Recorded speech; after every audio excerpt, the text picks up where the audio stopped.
7 bonnes raisons de choisir Voyage Antillais. Voyage Antillais est une agence antillaise depuis plus de 50 ans. Voyage Antillais vous réserve un accueil chaleureux, une qualité de service, un accompagnement soigné, toujours avec le sourire. Voyage Antillais vous propose les meilleurs prix. Avec Voyage Antillais, vous bénéficiez de facilités de paiement. Votre deuxième bagage est offert. Voyage Antillais, c'est 2 agences en Île-de-France qui relient les Antilles à Paris. Voyage Antillais, nous là vous faisons voyager. Martinique Actualité.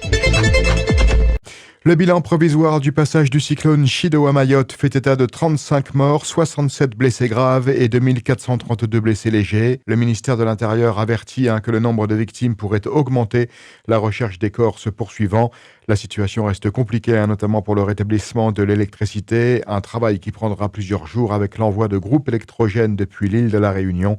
Le président Emmanuel Macron, qui a prolongé sa visite, a annoncé une loi spéciale pour améliorer l'habitat et éradiquer les bidonvilles à Mayotte. Des tensions ont toutefois éclaté lors de sa rencontre avec des sinistrés. Emmanuel Macron, donc au cœur d'une polémique, a réagi en affirmant avoir répondu à des membres du Rassemblement national qui insultaient la France. Lors de sa visite à Mayotte, il a déclaré que l'archipel serait 10 000 fois plus dans la merde après le passage du cyclone Chido, s'il n'était pas un département français. Cette remarque a alimenté les tensions politiques alors que le président était sur place pour soutenir les victimes et coordonner les secours.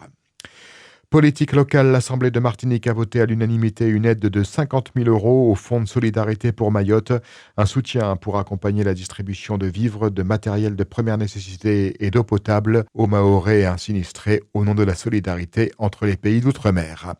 Quand l'Assemblée de la CTM a adopté un budget primitif 2025 de 1,4 milliard d'euros, qualifié de budget de résistance. Malgré des financements réduits, il vise à maintenir les services publics tout en réduisant les charges de fonctionnement. Jean-Philippe Nilor a abstenu son vote dénonçant le non-respect des procédures légales. Le groupe La Martinique Ensemble a soutenu le budget tout en appelant à améliorer la gestion des aides aux entreprises et associations.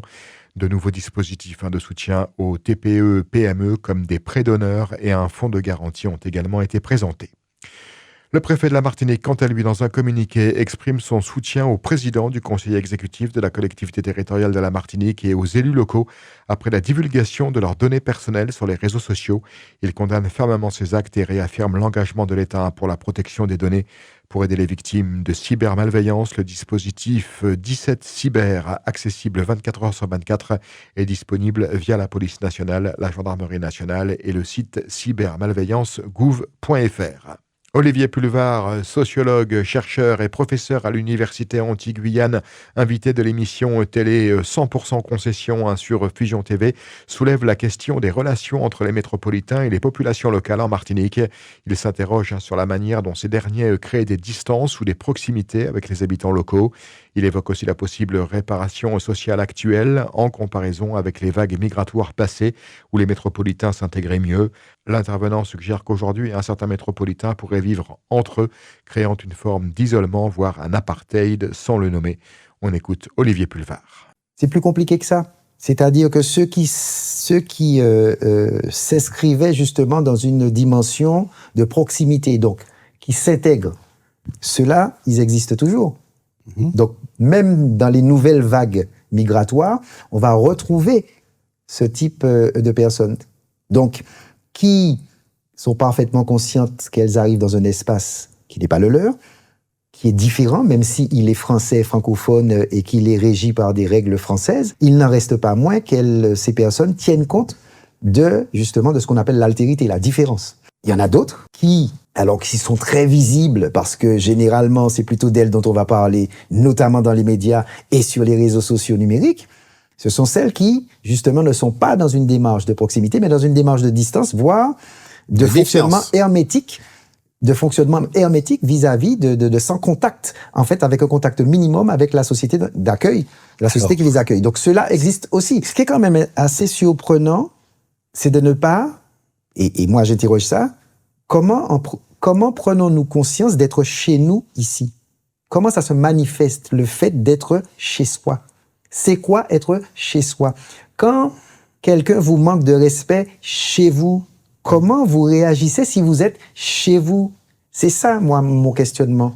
Et Quand on met en exergue ce type de démonstration, où on met le doigt, par exemple, oui, on a mis le doigt sur la communauté, enfin la communauté, faussement dite communauté, enfin visiblement communauté des métropolitains. Mais on se rend compte que finalement, c'est beaucoup plus complexe que ça. Il n'y a aucune homogénéité possible. Donc la vraie question, c'est comment nous gérons cette affaire-là. Et c'est peut-être pas en se victimisant que on arrivera à une solution. Et on peut retrouver l'intégralité de cette interview menée par Gilles Desgras et Frédéric Sivat ce vendredi à 20h15 dans l'émission télé 100% concession sur Fusion TV. Arrêt des expulsions, les principales juridictions internationales telles que la Cour européenne des droits de l'homme et la Cour nationale du droit d'asile ont exigé l'arrêt des expulsions vers Port-au-Prince en raison de l'escalade de la violence liée à la guerre des gangs en Haïti. Malgré cette situation, les préfectures de Guadeloupe et de Guyane continuent de procéder à des expulsions. Cette année, 50 ressortissants haïtiens ont été renvoyés à Port-au-Prince, dont 8 via le centre de rétention administrative du Morne-Virguin aux Abîmes. Ces expulsions appelées reconduites à la frontière sont particulièrement fréquentes dans ces départements, dépassant largement les chiffres observés ailleurs. Trafic aérien en Guadeloupe en novembre 2024, l'aéroport Maryse Condé a accueilli 1 940 000 passagers, en hausse de 0,6% par rapport à 2023.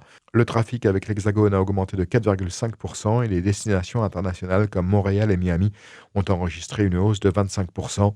Les îles du Nord, notamment Saint-Barthélemy, ont connu une forte croissance de 18%, tandis que l'axe Martinique-Guyane est resté stable.